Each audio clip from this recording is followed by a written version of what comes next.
Hello and welcome.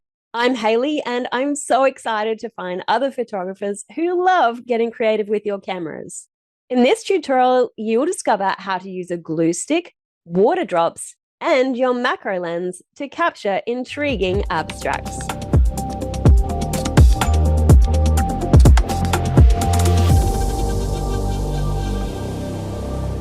Now, I have experimented with water drops in many ways, but the biggest difficulty is always finding surfaces they like to stick to. So, this genius method of using a glue stick was accidentally discovered by the photographer Lee Hall in this video, and it works surprisingly well. To begin, you're going to need some kind of colored light. Now, the original tutorial is taught using a color changing light, which I've linked below, but I don't want you to have to buy special gear. So I used colorful videos on my phone, which I'll talk more about later, as well as multicolored fairy lights. Next, you're going to need a transparent container, such as a glass jar, so we'll be able to see our light beneath it. I suggest finding one that is wide and straight and doesn't have any labels on the bottom. Next, you'll need a glue stick for a glue gun.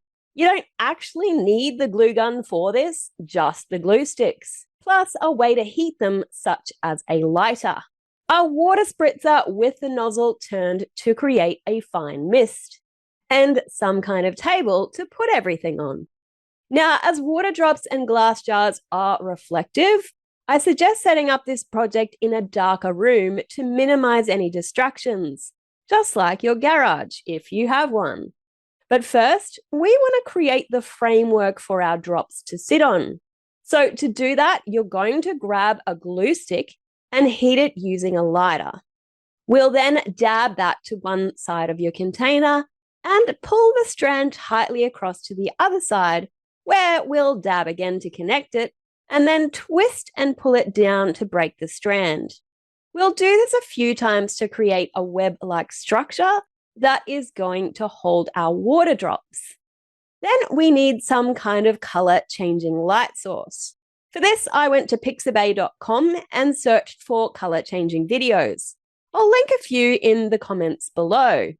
These are free to use, so I downloaded the longest ones I could and then loaded them onto my phone using OneDrive, making sure the brightness of my screen was up as high as it would go. Single images can work too, but they will just give you less variety. I would have loved to use a wider device like a tablet, but unfortunately mine is getting too old to load photos anymore. But if you have that option, I'd recommend using it because my phone wasn't quite big enough, which left some black edges around the sides. Now, unfortunately, I couldn't find any way to loop the videos on my phone, so I just had to keep restarting them over and over, which was pretty annoying and why you might find a color changing light a better option.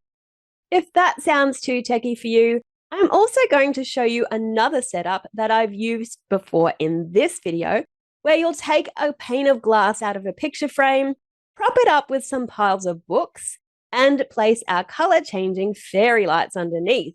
So you can try both of these techniques in one go if you're feeling super creative. Now, you're ideally going to need a macro lens to get nice and close to the tiny drops. And if you have extension tubes, I'd recommend using these too, because the closer you can get to your setup, the more interesting your shots are going to be. Your camera has to be positioned exactly parallel to this container to keep as many of the drops in focus as possible. But it also has to be on a tripod because we need longer shutter speeds for this low light situation. So if you have a tripod with a boom arm, that will be perfect.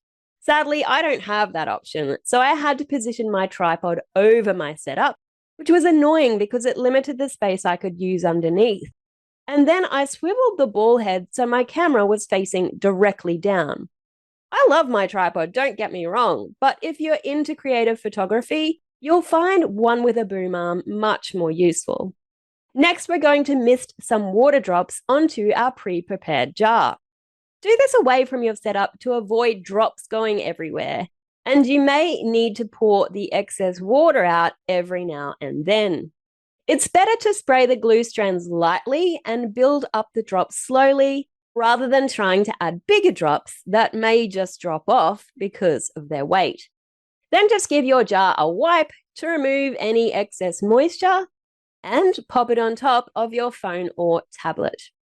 Your camera settings will be dependent on the brightness of the screen light that you're using.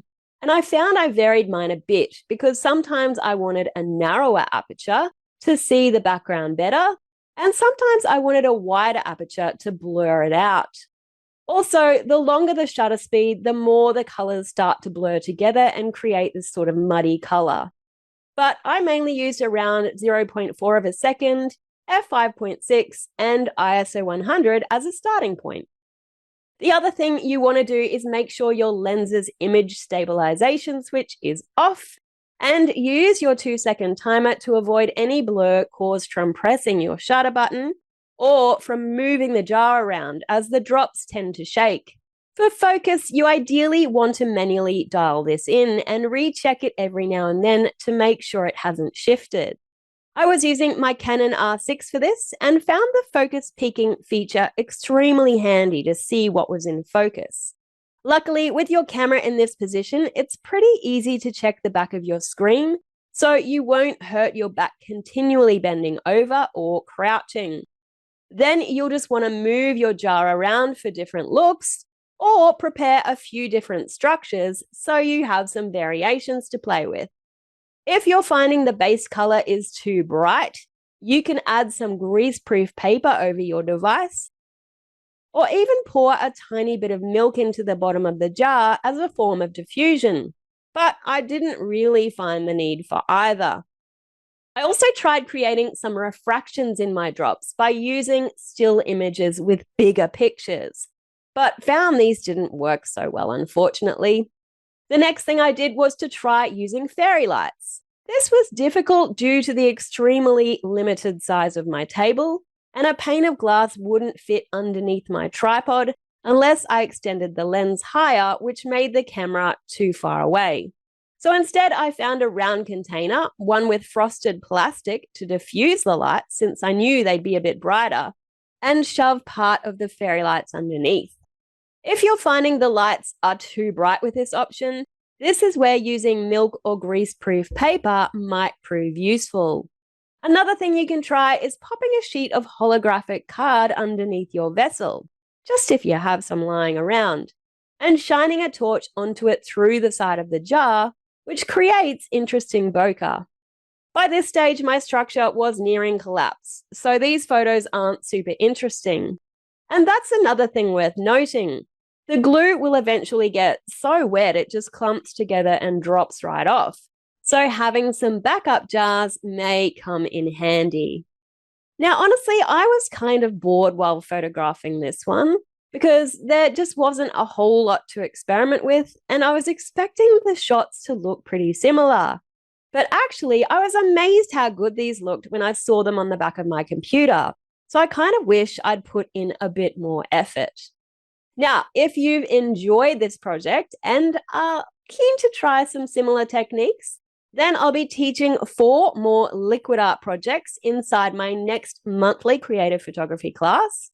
So come join us in Photo Fanatics if you're looking for even more creative inspiration. Otherwise, I hope to see you again next week, same time, same place, or you can binge all my videos right now if you feel the urge. Happy creating!